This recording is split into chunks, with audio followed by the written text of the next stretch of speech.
So guys, mamaya na tong dalawang to and we'll take a look. Uy! So para sa mga katulad kong medyo sporty talaga manakbo at gusto nyo ng pogi na magaan pa, etong helmet na to ang para sa inyo. This is the MT Helmets KRE Plus Full Carbon Helmet. And guys, hindi lang to regular helmet. This is an FIM certified helmet. So this is race ready. Game, buksan natin. Sa kahon pa lang, guys, tignan nyo naman. Parang ayoko nang buksan eh. Kahon pa lang, solved na ako eh. As in, solved na. Pero buksan natin. Inside the box is our Snake Carbon helmet. Wow! Inside and outside. Nice! May fog resistant. Ano ka pa oh? May fog resistant whatever. So, ito kasi importante sa amin sa karera, guys. Kasi laging tanggal kabit, diba? So, ito yung pag nakakita nyo sila, lalakad, tas gano'n nila. Ito yun, guys. Galing.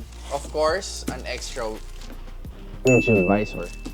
So, yung windshield visor is clear, yung extra. Hindi ko nabubuksan to kasi selyado pa. And this one, later on. Ito muna tayo dito sa loob ng helmet bag. Helmet bag pa lang, guys.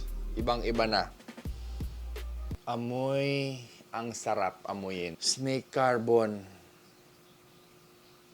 100% fully carbon shell. Let's see.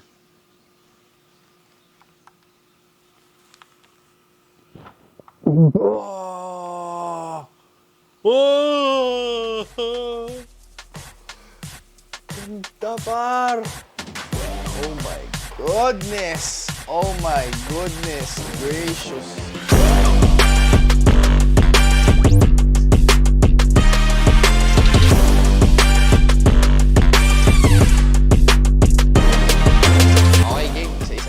Sa harapan, helmet is with pin lock, okay? Anti-scratch, quick release, 2.2 thickness, millimeters to siguro. PC lens, photochromatic, so hindi siya nagfa-fog. Dito pa lang sa windshield, meron ng logo ng KRE right here. Bakal, guys. Pareho, left and right. Tapos, may MT Helmet logo sa harap na malaki. MT Helmet's logo right here. Tapos, pagka iaangat yung visor, kailangan mo i-press. May lock siya.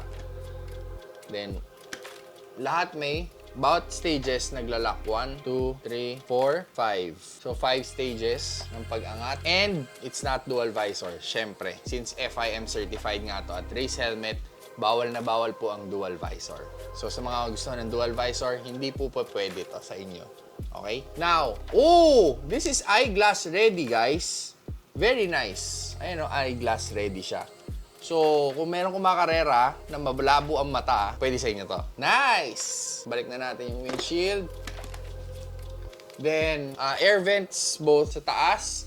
Pwedeng on-off individually. Tapos sa harap, para makahinga ka, pwede ding on-off. Spoiler, nandito yung may exit vents. Kitang-kita siya. Spoiler is made of, I think, ABS.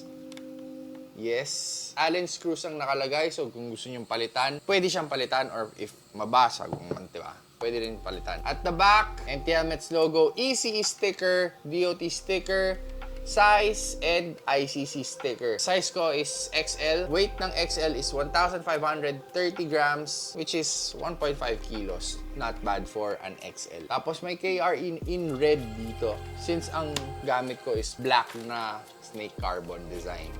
Maraming colorways to, pero ito yung nagustuhan ko. Tapos, of course, since FIM certified, this is a double D ring strap.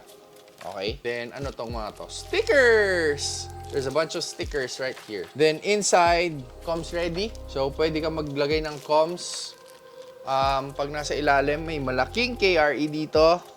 Tapos, here, wow, this is, goma. Tapos, syempre, quick release straps dahil ito po ay racing helmet. So, definitely, kailangan yan. Double D ring for a much safer ride. Ito kasi yung kapit talaga sa ulo mo. Hindi kagaya nung quick release. Pag high performance talaga, bawal na bawal po ang quick release. So this is a big plus. Sa loob, lahat green. Tapos may mga embossed na halo, both cloth and parang rubberized form nung MT Helmets logo. Overall, very sleek. Ang ganda. May KRE Plus pala sa ibabaw. And of course, outside itsura niya is snake carbon. Wala ibang masabi. Ang ganda. Excited na akong gamitin to. Antayin nyo saan ko gagamitin to. By the way, I'm Boss Carl. Lagi nyo tatandaan, mas maganda ang updated sa ganitong bagay kaysa makipagmarites sa kapitbahay. I'm out. So, dito pa lang sa ano, well, yung laway ko, pre, ito nga talsik.